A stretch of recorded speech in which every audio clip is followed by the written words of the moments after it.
Is Tim Disbrow, the director, writer, and producer of April at the End of the Month. Tim, how are you doing? Doing great. Happy to be here. Happy to have you. Congratulations on the film being accepted into the festival, and thank you so much for taking this time to speak with us.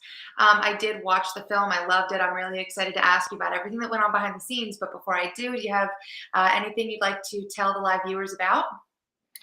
I'm really happy to be a part of the Garden State Film Festival. This is actually the second film that I've been lucky enough to have part of the festival.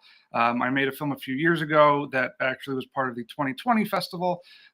So happy to be back this time in person, and really excited, like I said, to have the film selected. It's an honor.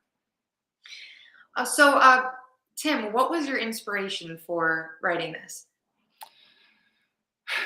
So, going into this project, I had done a narrative short a few years ago, like I said, the one that had screened at Garden State previously, and I wanted to go in with something completely different than anything I'd ever done. So I sort of went in really with a tone in mind, or I wanted to shoot in black and white. I knew that. So that was kind of exciting. I had just been sort of binging a lot of black and white movies during the pandemic, really, and was sort of really excited to shoot, in light for black and white. Then just with that as sort of a jumping off point, wanted to, explore a sort of a different tone. It's a little slower than some of the other things I've made in the past, and sort of, really wanted to hone in on a feel this time. Okay, so what was this filming process like for you?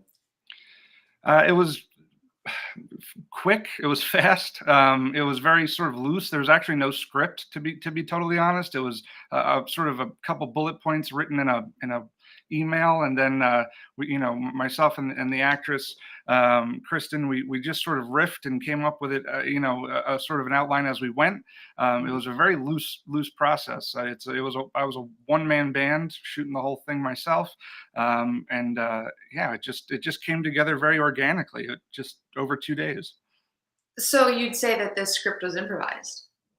Yeah. I mean, there's not a whole lot of dialogue, but what dialogue there is improvised, and the story points we were sort of we had a general idea, and then, oh, what if she does this, and Yeah. sort of did it on the fly. It was a way I've never worked before, and it was exciting. It was actually really, really fun. I plan on working this way more, actually.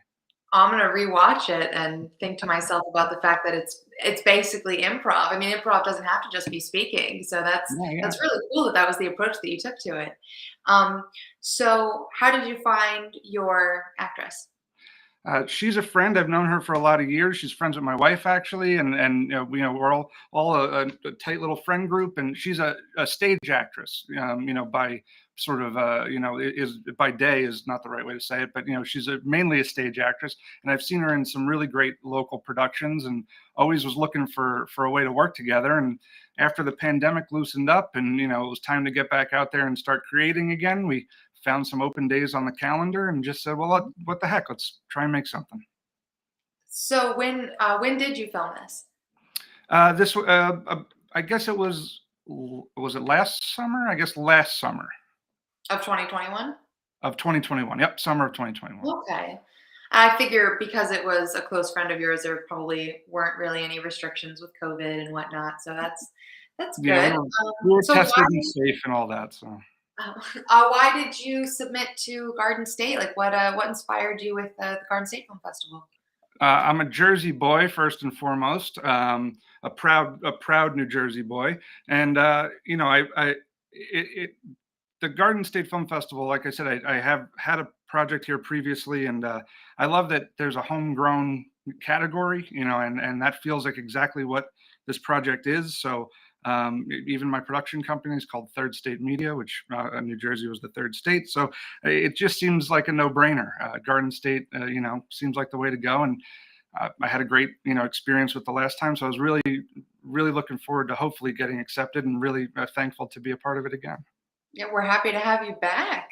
So, what is it you're hoping that your audience will get out of watching your film? I think what sort of the general, theme of the project, or sort of where our headspace was sort of transitional periods in life. And I think that's a a topic or an area that I'm always interested in. I think people's stories during these sort of unsettled times in life can be really interesting. And you know, I think I think there's a clear narrative in the film, but I also think that there's room for people to sort of put on it what they see in it. And you know, and already a few people have seen it at other festivals, actually overseas. And it's interesting to see what other people see in it or how they feel about it.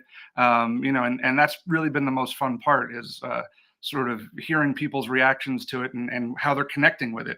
And I think, you know, we've all been in those phases of life where it's sort of up in the air. You're in between sort of feeling settled. And, you know, I think everyone can sort of relate to that. So that's sort of what I was going for.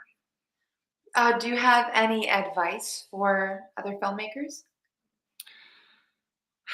I don't know if I'm one to be doling out advice, but you know, something that changed in me lately in the last couple of years that really changed my creative way of thinking. And I work in television, you know, is my full-time job. So this sort of stuff is what I do 24/7. But you know, someone, a great filmmaker said, you know, don't be precious with your work, and that stuck with me so much. And you know, if I hadn't heard that, I wouldn't have made this project probably because it was done so fast and loose. You know it's unlike anything I've ever done because it was so unprepared. Sounds amateurish, but it was, you know, Oh, it was just flying by the seat of our spontaneous, pants. sporadic.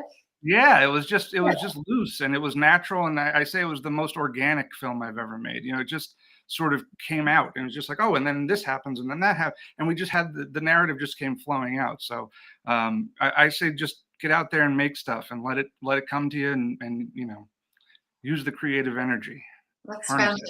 fantastic advice. Well, you guys can check out April at the end of the month on Saturday, March 25th at the Berkeley Continental at 8:45 p.m. to the 11 p.m. block. Thank you so much for coming on. Thank you. Thanks for having me.